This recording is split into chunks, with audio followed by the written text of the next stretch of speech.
we are going to talk about is we are going to talk about the Mount Rushmore of wrestling. Yeah. Okay. Top 4 wrestlers of all time.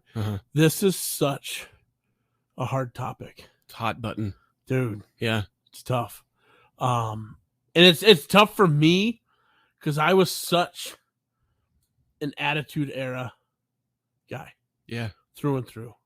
I believe that probably the best era. I think so. Yeah. I think with the profanity, the clothing, the non-clothing, the strong sexual under and overtones. Yes. Yeah. The wrestlers themselves, with whether it was talent in the ring or talent on the mic, it was just so good. Yeah. Everybody was good. So I'm a little biased.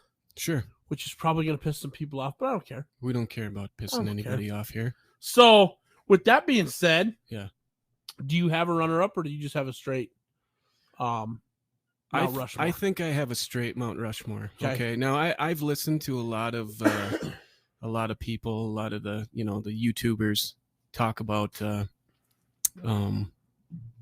this very topic. I've and they're just fans with opinions. Yep. And then I've listened to they ask pro wrestlers all the time, hey, who's your top 4? Who's your Mount Rushmore? Yep.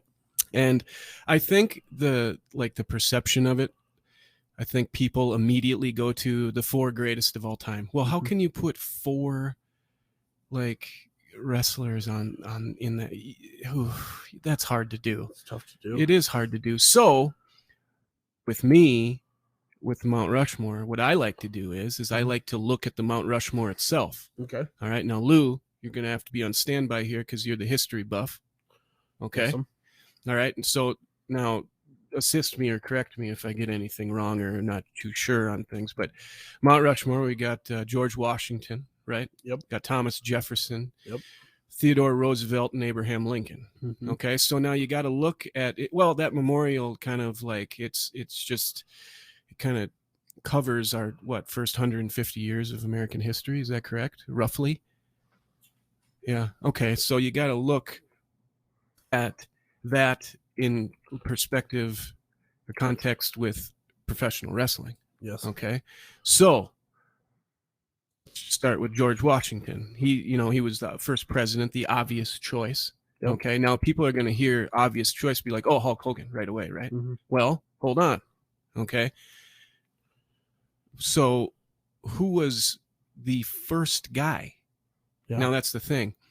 Now you could have all these, factors, they've got to be a champion, or, they've got to have, be good wrestlers, or they've had to hold the belt for so long, or, whatever. For me, it's got to be like, okay, who affected the bottom line of the company? Yeah. Who's the needle mover? Yeah. You know what I mean? The first dude to actually do it, people are going to say Andre, but I don't know. Andre was the first international attraction. Yeah. From France, correct? In small town. And then he'd go from place to place to place, different territory. Has a special attraction. He'd never win their belts or anything. I'm pretty sure. But the one guy from Pittsburgh, Pennsylvania. Yeah. Okay. From Italy. Bruno Sammartino. Yeah. Okay. Sammartino jumps in with Vincent Sr. Okay. And I don't know much about Bruno, but I do know his career started off. He was so young and he was so strong. He was actually, I believe he was going to be a professional Olympic power lifter or weightlifter. Yeah. But there was a gentleman there that was like, hey, you need to do professional wrestling. Hooked him up with Vince Sr., I believe. Yep. And then they started doing Goldberg style matches with him. Yeah. Yeah, and I throw the name Goldberg out there because the modern day fans still gonna know who Goldberg is and what he did, and come in 30 seconds, smash a guy, and leave. And we have a record of 230 wins. Yeah, the streak. Lost. That streak. But anyway, so they built him up, and then eventually ended up beating, I believe it was I could be wrong here, but I believe it was Buddy Rogers. Yeah. For the belt, and then he held the belt for 7 years, actually just shy of 8 years. Really? Just shy of 8 years. What years would these have been? 71, early 70s, I believe, and held it forever. Now, most of the events were at Madison Square Garden. Yeah. Okay. Anyway, he actually, then he dropped the belt. Okay. Yep. In a very surprise move, a shock move. Who did he lose to? Oh man, I can't remember who he lost to. He lost to somebody. And, yep. And then there was another 2 years, I think, and then he was actually, I think he got hurt. Yeah. And then came back and was like, hey, won the belt again. And I think they modified his schedule because he wasn't like 100% healthy, but held the belt again for another 4 years. So he became the absolute face of the WWF. Yeah. And this was before the merger of all the territories. This was before Vincent Kennedy took the company from Vince Sr. And anyway, he was the first guy to move that needle, to move the bottom line for what the company is. Yeah. So that's my George Washington. And now second is Thomas Jefferson. Yes. All right. So Thomas Jefferson, what's he known for? Yep. You know, he's Declaration of Independence. Yes. Right. Okay. He's what else? Louisiana Purchase, right? Lou, stuff like that. And yeah. Well, one could say, one could say that he is probably one of the more significant signatures on that document. Okay. Mm-hmm. All right. So Thomas Jefferson, pretty significant person there. A lot of heavyweights that signed that, but he's, you know, Jefferson was probably the guy. Now, the Declaration of Independence shaped our country, shaped our nation, shaped our landscape, correct? You could say that? Yeah? Okay. Well, I'm loving this. History buff over here. I'm loving this. You got to, I can't be on here sounding like a jackass. No, it's great. So, well, who's the person that did that? Who is the one that set the stage for what professional wrestling was, what it became? Who was the guy? Who was on the Wheaties box? Who was the Thomas Jefferson? That's Hulk Hogan, man. It's Hulkster. It's Hulk Hogan. The start of Hulkamania took it into a different stratosphere, shaped the landscape, shaped the culture to what it was. The Declaration of Independence, Thomas Jefferson. When did he start coming out in yellow? Because when he first came in, it was white trunks. I think he had some white blue trunks, and then he had blue trunks after that. I heard a story. I don't know how accurate this is. It might have been from an interview from Hogan himself, but he said that he was talking to like Jimmy Hart or something, and they were like, "Hey, dude, you need to come out in the yellow and the red." Why yellow? McDonald's, baby. It's the McDonald's or something like that. And he was like, yeah, brother, and took it and ran with it. I don't know if that is an accurate story, but that's what I heard. In the world of wrestling, it makes sense because they were all over the place, man. Sure. They would go off of something like that. Right. Hogan came in, beat the Iron Sheik, January 23rd, 1984 in Madison Square Garden. That's the day. That's the frickin' day. And then 2 years then the first WrestleMania, I mean, Hogan changed everything. Yep. Okay, sorry. Yep. A lot of people throw Vincent Kennedy McMahon on their Mount Rushmore. I'm not going to do that because technically he's not a wrestler to me. Yeah. I mean, he's McMahon. Yep. I know, he's been in some high-profile matches in WrestleMania, but I mean, that's his playground, and I don't know. I'm going to leave him off. So anyway, next guy in line. Next guy. Teddy Roosevelt. All right. Now, this one I kind of struggled with a little bit thinking about it just because it's like just the comparison for the guy that I want to put in his spot. Yeah. Okay. Now I'm loving this. Okay. I love the breakdown comparison. Right. So back to Teddy Roosevelt. Okay. I do know this. He was the most contested individual to be put on there because of his younger age, I believe. Yeah. It was too soon and he wasn't old enough, stuff like that. I've heard people argue that.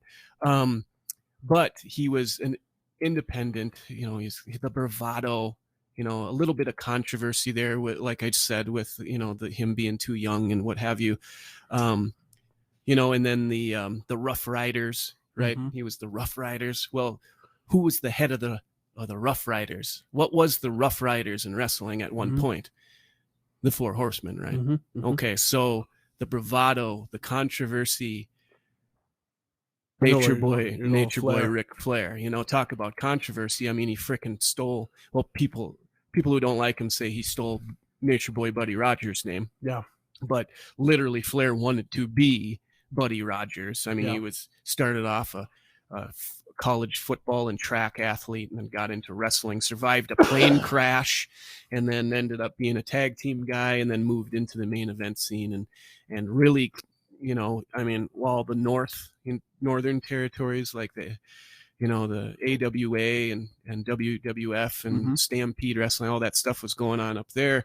He was down keeping it real down in the AWA, and then eventually down the road became WCW, and he was kind of the southern guy.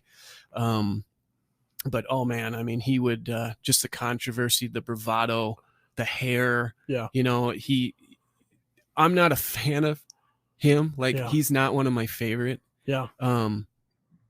But I mean, dude, what he did was pretty remarkable. So I'm gonna put him up in Teddy Roosevelt. Yeah. I mean, and then the promos. I mean, in the last year, I spilled more money on spilled liquor. I mean, who thinks of that stuff? I'm having a hard time keeping these alligators down. I mean. Incredible, I mean, I could turn him on and listen to him, and well, he was good on a mic. Oh, incredible compared to a lot of people back then. You right. know what I mean? Like, he was so far ahead of his time. I know. Okay, moving on. The last one now. Last one is Abraham Lincoln. Yep. Okay. Well, what did Abraham Lincoln do? Right. He got shot in the head. Yep. Got shot in the head in the back of the theater. Anyway. So.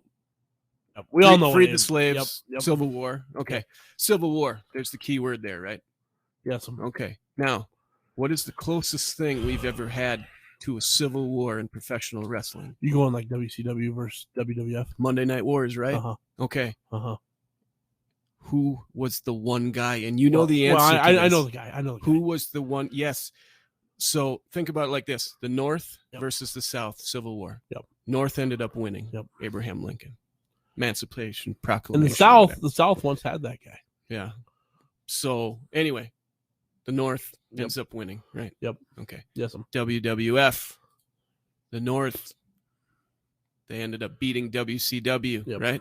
Over the South. See the parallel there?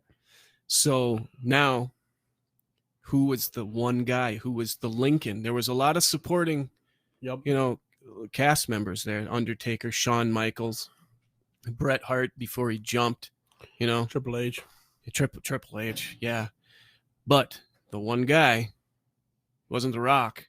No. It was Stone Cold Steve Austin. Austin 316 said, I just whipped your ass. He was the one that turned that whole sucker around. Yeah. So I'm putting him up there as Abraham Lincoln. So I got Bruno Sammartino, Hulk Hogan, Ric Flair, and Stone Cold Steve Austin as my Mount Rushmore. Now, if you're going to look at it from the greatest, the greatest wrestlers, I think that's wrong. I mean, there's 4 presidents up there. Have we not had a president that is great? Maybe the greatest president ever that isn't on that Mount Rushmore? Yeah. Probably. You know what I mean? But they're not on the Mount Rushmore. That's not what the Mount Rushmore is. Yep. And they're not making an additional spot to put that guy there. Yep. You know what I mean? So the same goes for wrestling. It needs to be just those 4. Yeah. Now, if you're looking at it, like I said, from the greatest of all time, then you're going to have a runner-up. Yep. You're going to have a runner-up A through F. Yeah. runner-up A, honorable mention B. Yeah. You know, I mean, because there was there's lots so that were close. many. How do you not put the Undertaker up there? See, you know, out of your four, yeah, because you had Bruno, San Martino. Yeah. He was a little bit before my time. Mm-hmm. I have the exact same as you, except for I put Taker in there. Right. Yeah. Because Undertaker was badass. Well, dude, there's two wrestlers. The dead man. Yeah, there's two wrestlers that I feel deserve their own mountain. Yeah. One is Andre the Giant, mm-hmm. and two is the Undertaker. I mean, those guys. I mean, you can't. They're just on a different. They are a different category. The Undertaker, and what a lot of people don't realize is he was so athletic. He was being 6'11" or whatever the hell he was. You know, I've heard, and we might touch on this, I guess, later, maybe if you. But I've heard people put him, not just like one idiot, random YouTube idiot, but you know, freaking a couple. Yeah. Oh, he's on the overrated list. How is he overrated? How? Have you seen, dude? You try being 6'10", 11, and move around like that. Yeah. No shit. Give me a break. No and then in his 40s and 50. I mean, give me a break. Frickin', longevity of freaking AEW neckbeard. Don't get me started on those guys. Sorry. Actually, I am going to get going on him if you don't mind here. Well, how are we doing on time, Lou? Since you're just timekeeper, we have 6 minutes. I'm just gonna. Can I touch on this? Can I just touch and go? Go ahead. Okay, so like before we talked about the Mount Rushmore, or I talked, took up the whole time here. You didn't, because you explained it very well, Yeah. and the only, like I said, the only swap would have been Bruno and Undertaker. Right, so right. for me, sure. But like, the standard needs to be WWF, WWF, WWE. That's the standard. I mean, when you talk about the greatest freaking football players of all time, all right, yes, there's some super talented dudes that probably should have played in the NFL that didn't make it. Yep. They played indoor, they played arena, they played Canadian, European, whatever it is, but nobody talks about them because they weren't involved in the standard. Yep. Okay. So you neckbeards out there right now that are AEW, fanboys. Sorry, I'm not going to put frickin' CM Punk on the Mount Rushmore of professional wrestling right now. Such a whiny bitch. Oh, dude, don't get me again. Phil. Hey, Phil Brooks. Is that a Pepsi tattoo he has on his arm too? Yes, it is. Yeah. What dude, I wish that there's some woke freaking neckbeard that's listening right now that's just getting fumed. Oh, I'm gonna write that song. No, bring it on, dude. You can write us at stickertable.com too, pal. Yeah, just turn on your ADW jerk off and you're fine. I love this.